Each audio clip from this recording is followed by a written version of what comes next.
Fala, meus queridos, bem-vindos a mais um vídeo. Vamos lá, vamos dar uma analisadinha no que aconteceu aqui. Primeiramente, vamos começar com o Bitcoin, né? O que a gente precisa analisar de imediato? Temos apontando para baixo, tentando fazer um pullback, mas ainda muito ruim aqui no estocástico e no RSI. Só que algo é o que eu poderia chamar da nossa luz no fim do túnel, né? Nós buscamos a base de fechamento e o que eu tenho para dizer para vocês? Sempre observem o fechamento dos candles, né? O fechamento é o que importa. O pavio para cima e o pavio para baixo, eles são importantes para análise, mas a base de fechamento, ou seja, o valor que fechou, é o mais importante. E é justamente o que nós buscamos aqui. Ó. Fizemos um suporte, uma resistência, perdão, e agora nós voltamos nessa exata área para fazer um suporte. Esse é o que eu chamo da luz no fim do túnel, né? É aquilo que a gente pode se agarrar aqui para poder imaginar que o Bitcoin tem uma chance de subir. Só que a gente tem o segundo porém aqui. Como a gente buscou a base do Super Trend e rejeitou, a gente tem dois inimigos chamados 0,5 e 786. 0,5 agora em 17.500 e 786 lá em 18.000. São dois inimigos que nascem quando a gente faz um novo fundo, certo? Dois lugares onde pode ser que o gráfico toque, mas não rejeite. Isso pensando que ele vai romper primeiro a média 21. E aí, Felipe, tu tá pensando em abrir short ou tá pensando em abrir long? Eu quero abrir long não agora, mas eu tô pensando em continuidade de alta sim. Aonde que eu vou querer abrir ou quero operação de short? Se ele buscar a base da média 21 e rejeitar. Porque a média 21 ela também é essa zona aqui que foi anteriormente uma zona de suporte. Então se ele buscar essa aqui, significa que ele está tocando no suporte pela parte de baixo e aí posteriormente a gente vem perdendo esse fundo aqui. Então eu vou querer abrir operações shortadas apenas neste caso específico, certo? Seguindo isso, vamos dar uma olhadinha aqui rapidinho em SPX, por quê? Porque nesse momento ela vai ditar todas as nossas operações. Segunda-feira eu tenho 3 ativos que eu estou de olho para abrir operações na segunda e uma delas depende exclusivamente, quer dizer, na verdade as 3, né? Dependem exclusivamente de como é que vai ficar isso aqui na segunda-feira, certo?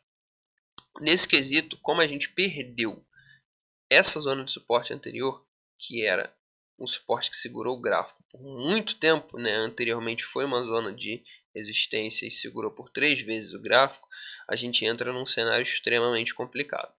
O próximo suporte gráfico está bem aqui perto da zona dos 3.700, né? Suporte antigo já segurou o gráfico outras vezes, então nele agora é a nossa última zona de defesa. Se perder isso aqui, aí a gente vai confirmar uma bandeira gráfica, a gente diminui o gráfico que a gente vê, né?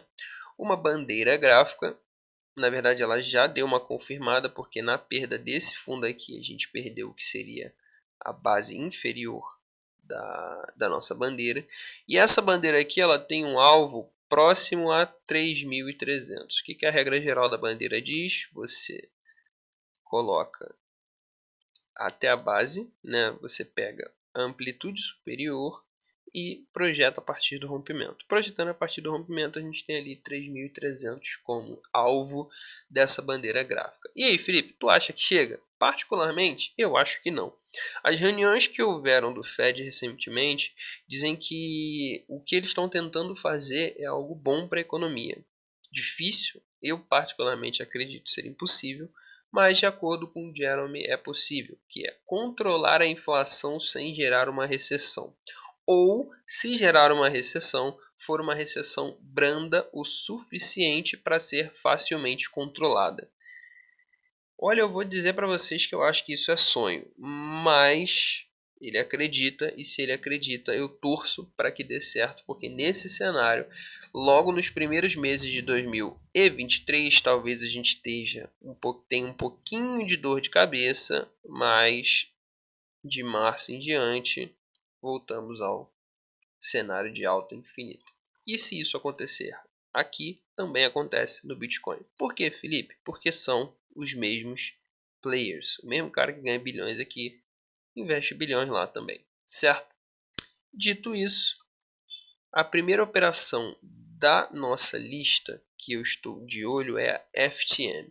A FTM ela se deu muito bem recentemente, por quê? Porque ela mostrou a prova de valor dela num cenário de FTX quebrando, num cenário de Binance passando perrengue, ela vem e diz, ó, com a gente tá tudo bem, tá tudo saudável. O mercado gostou disso e cá estamos nós. Os problemas dela, quando ela caiu, tinham sido por gestão interna. E vir à tona para dizer essa notícia é basicamente dizer que esses problemas foram sanados. Isso é excelente. Graficamente falando, ela está bonita demais, porque tínhamos uma zona de suporte, perdão, de resistência, que foi 2 vezes formada próximo a 20 centavos e aí rompemos. Fizemos uma belíssima pernada de alta e agora voltamos exatamente para a base do Super Trend, também um reteste de topo anterior. Então temos aí múltiplos gatilhos gráficos. O primeiro alvo que eu estou para ela é próximo a 0,5 em 22 centavos, o segundo é lá em 24, próximo a 7,86.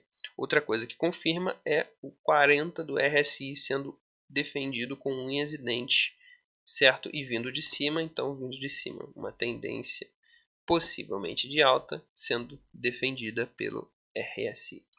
Nesse cenário, considerando o que acontecer no SP500 para a segunda, talvez terça-feira eu esteja querendo abrir alguma operação aqui, sim. Aí, dependendo da força que for a tendência, de como o Bitcoin responder, talvez eu não feche a operação na 786. Eu queira carregar pensando que ela vai fazer um topo contrastando o topo anterior. Aí eu vou estar pensando lá em 1,618 da FIBO, próximo a 30 centavos. Volto a dizer, tudo depende do SP. Segunda, Didix. Didix também está linda de bonita, certo? Nesse cenário aqui também buscou a base do Super Trend e buscou o fechamento. Lembra que eu falei para vocês do Bitcoin lá? O fechamento importa muito mais do que o pavio. Fechou exatamente no fechamento anterior à alta, né, que seria essa zona de suporte aqui. Então quer dizer, zona de suporte que aqui atuou como resistência, então buscou uma zona extremamente importante na base do Super Trend, certo? O que nos deixa aquele cenário de, pô, tá bonito.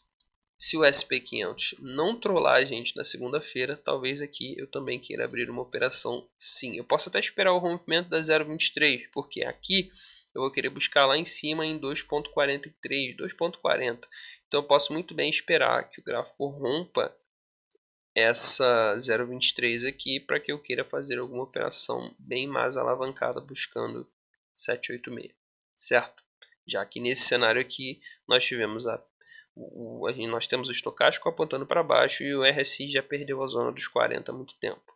Então aqui talvez eu queira esperar um pouco mais para abrir a operação. Semelhantemente, nós temos aqui a Link, que está outra linda de bonita. A Link, por mais que ela tenha perdido a base do Super Trend, ela buscou um suporte importantíssimo. Suporte que já segurou o gráfico 3 vezes em todo esse cenário de baixa.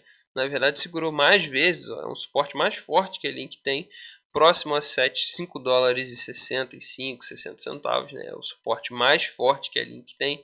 Se eu diminuir mais ainda o tempo gráfico, eu devo pegar mais alguma coisa dele? Não, foi só nesse período mesmo. Então, a Link segurou aqui muitas vezes, buscou um cenário onde novamente tocamos nesse preço, e por isso eu quero sim abrir uma operação nela. Estou de olho no que o SP500 vai desdobrar na segunda-feira para abrir uma operaçãozinha na Link. Pensando nela, eu estou pensando em 786 no mínimo, que é 7 dólares e 40 centavos. Porque como isso aqui é extremamente importante, nada impede que ela faça um movimento parecido com esse aqui e aí busque a 786, talvez semana que vem, perto do Natal, pode ser. Mas a Link é extremamente prazerosa de operar, porque ela é um dos ativos hoje que tem emitido mais altos e baixos, e consequentemente para a gente que gosta de volatilidade, isso aqui é maravilha da natureza, certo? São essas 3 operações que eu estou de olho, todas dependem da continuidade do SP500, da defesa naquela área específica que eu mostrei. O Bitcoin não está bonito, mas tudo isso é cíclico. Por que é cíclico? Calma aí que eu mostro para vocês. Aqui. Se vocês pensarem, toda vez que existe fechamento de contrato de opções, você pode clicar nessa bolinha aqui e procurar S1 que você vai ver, ó, fechamento do contrato de opções que agora vai fechar em janeiro de 2023, nós temos uma queda, ó, queda, fechamento de opções. Cadê outra bolinha aqui, ó? Queda, fechamento de opções mais queda. Queda, fechamento de contratos futuros e opções. E assim vai, se eu for voltar mais uns 10 contratos aqui, você vai ver que sempre tem uma quedinha antes ou depois. É normal. Fora isso, o ciclo de fim de ano, certo? Que é aquele ciclo padrão, onde muitas empresas vendem parte dos ativos para pagar suas dívidas, né? Empresas têm 13º, tem leis trabalhistas, enfim, aquela coisa padrão, né? Aqui no Brasil tem 13º, lá nos Estados Unidos tem outras leis, mas todas têm imposto. Então, é perfeitamente normal que empresas percam parte dos seus investimentos todo dezembro para arcar com esses impostos e premiações de funcionários. Isso é cíclico, né? Então é normal esse final de ano a gente ter uma diminuição de volume do Bitcoin, mas a partir de janeiro tudo voltar ao padrão de normalidade. Obviamente nosso padrão de normalidade agora é caos, terror e criança correndo, mas vai se acertar. Eu tenho um vídeo que eu falei sobre como eu acredito que 2023 vai ser um ano magnífico para a gente e continuo com essa tese. Vai sim. Se você me acompanhou até aqui, muito obrigado. Eu peço que você deixe seu like. Segue se você não é inscrito, compartilhe esse vídeo e se foi útil para você, deixa aí nos comentários. Valeu, tamo junto.